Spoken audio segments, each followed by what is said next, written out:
ನಮಸ್ಕಾರ ವೀಕ್ಷಕರೇ, ಕಲರ್ಫುಲ್ ಅಡ್ಡಾಗೆ ಸ್ವಾಗತ. ಲಕ್ಷ್ಮೀ ನಿವಾಸ ಧಾರಾವಾಹಿಯಲ್ಲಿ ಜಯಂತ್ ರವರಿಗೆ ಅತಿಯಾದ ಸಂಶಯ. ನೀವು ನೋಡಿರೋ ಹಾಗೆ ಜಯಂತ್ ರವರು ಆಫೀಸ್ಗೆ ಹೋಗುವಾಗ ಜಾನುವಿಗೆ ಮನೆಯಲ್ಲಿ ಲಾಕ್ ಮಾಡಿ ಹೋಗುತ್ತಾನೆ. ಮನೆಯ ಸಿಸಿಟಿವಿ ಮೂಲಕ ಜಾನುರವರ ಎಲ್ಲ ಚಲನವಲನಗಳನ್ನು ಜಯಂತ್ ರವರು ಅಬ್ಸರ್ವ್ ಮಾಡುತ್ತಲೇ ಇರುತ್ತಾರೆ. ಹಾಗೂ ಜಯಂತ್ ರವರು ಜಾನುಗೆ ಕಾಲ್ ಮಾಡಿದಾಗ ಜಾನುರವರ ಕಾಲ್ ಬಿಸಿ ಬರುತ್ತದೆ.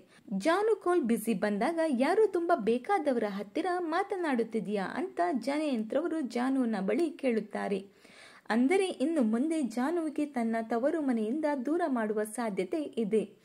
ಇನ್ನು ವಿಶ್ವಾರ ಜೊತೆ ಜಾನ್ವಿರವರು ಮೊಬೈಲ್ ನಲ್ಲಿ ಫ್ರೀ ಟೈಮ್ ನಲ್ಲಿ ಮಾತಾಡಿದ್ದು ಗೊತ್ತಾದರೆ ಮೊಬೈಲ್ ನಿಂದ ಜಾನುವಿಗೆ ದೂರ ಮಾಡುವ ಸಾಧ್ಯತೆ ಇದೆ.